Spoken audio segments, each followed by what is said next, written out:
તો ચાલો આજે આપણે વાહન વ્યવહારની એક એવી મસ્ત મજાની સફર પર નીકળીએ અને આ આખી સફરની વાર્તા ખબર છે આ એક જ છબીમાં છુપાયેલી છે. જરા આ છબી પર નજર તો કરો. આ શું લાગે છે? ખાલી વાહનોની લાઈન? ના, આ તો માણસની બુદ્ધિ અને સતત આગળ વધવાની જે જીદ છે ને એની એકદમ રોમાંચક કહાણી છે. પગપાળા ચાલવાથી શરૂ કરીને છેક ભવિષ્યની ઉડતી કાર સુધી બધું જ લિટરલી બધું જ આ એક જ ચિત્રમાં આવી જાય છે. તો ચાલો આપણી વાર્તાનો પહેલો પાનો ખોલીએ. આ એ સમયની વાત છે જ્યારે માણસે પોતાની તાકાત અને આસપાસની કુદરતની શક્તિનો ઉપયોગ કરીને આગળ વધતા શીખવાનું શરૂ જ કર્યું હતું. અહીંયાથી જ બધી શરૂઆત થઈ.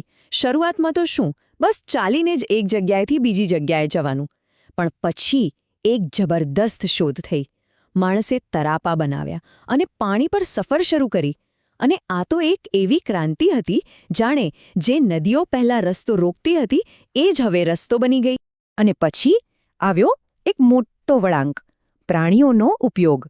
ઘોડા જેવા જાનવરોને કામે લગાડ્યા.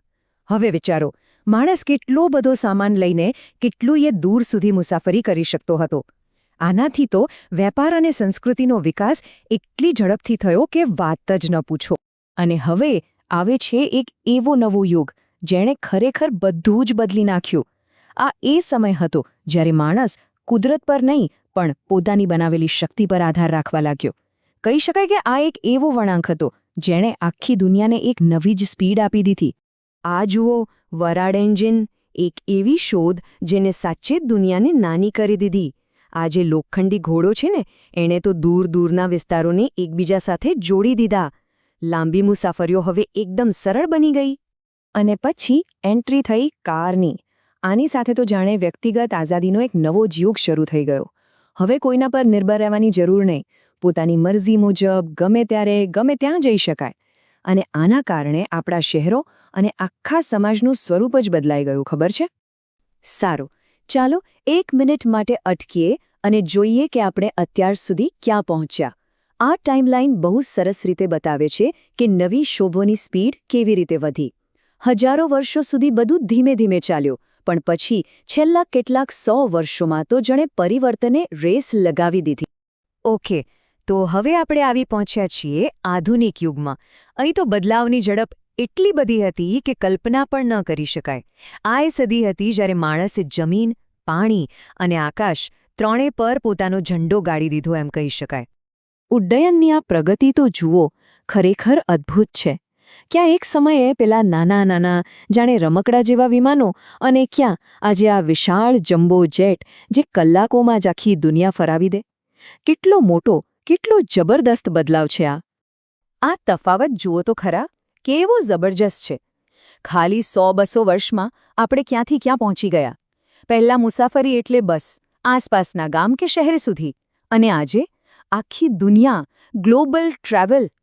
અને આ બધો જ કમાલ કોનો છે? ટેકનોલોજી. પણ એવું નથી કે બધી પ્રગતિ ખાલી હવામાં જ થઈ. જમીન પર પણ ગાડી દોડતી જ રહી.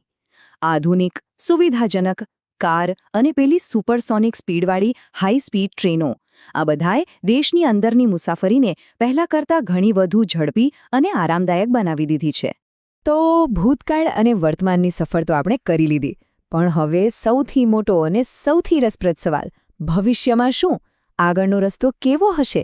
ચાલો જરા જોઈએ કે ટેકનોલોજી આપણને ક્યાં લઈ જવાની તૈયારી કરી રહી છે. અહીંયા એક બહુ જ રસપ્રદ બદલાવ પર ધ્યાન આપજો. આ વાહનોની પાછળ જે બેકગ્રાઉન્ડ છે ને એ કોઈ રસ્તો નથી, એ સર્કિટ બોર્ડ છે. આ શું બતાવે છે? એ જ કે ભવિષ્યનું ટ્રાન્સપોર્ટેશન ખાલી મશીનોનું નહીં પણ ટેકનોલોજીનું હશે.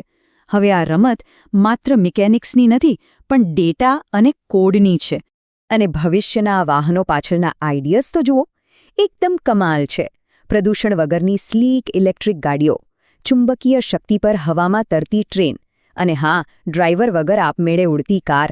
જે વસ્તુઓ આપણે ખાલી સાયન્સ ફિક્શન ફિલ્મોમાં જોતા હતા એ હવે હકીકત બનવાની તૈયારીમાં છે. ખરેખર આ એક વાક્યમાં આખી સફરનો સાર આવી જાય છે. દરેક નવી શોધ, દરેક નવું વાહન એ બીજું કંઈ નહીં પણ માણસની હંમેશા આગળ વધવાની, વધુ ઝડપી બનવાની અને એકબીજા સાથે જોડાવાની જે તીવ્ર ઈચ્છા છે ને એનું જ પરિણામ છે. આ વાર્તા છે માનવ મહત્વાકાંક્ષાઓની. તો આ આખી સફરમાં આપણે જોયું કે શરૂઆત ક્યાંથી થઈ હતી અને આજે આપણે ક્યાં ઊભા છીએ. પણ સૌથી મોટો અને અગત્યનો સવાલ તો હજુ બાકી છે કે આ રસ્તો આપણને હવે આગળ ક્યાં લઈ જશે? આગામી મોટી ક્રાંતિ કઈ હશે? બસ આ જ સવાલ સાથે આજની આ વાતને વિરામ આપીએ.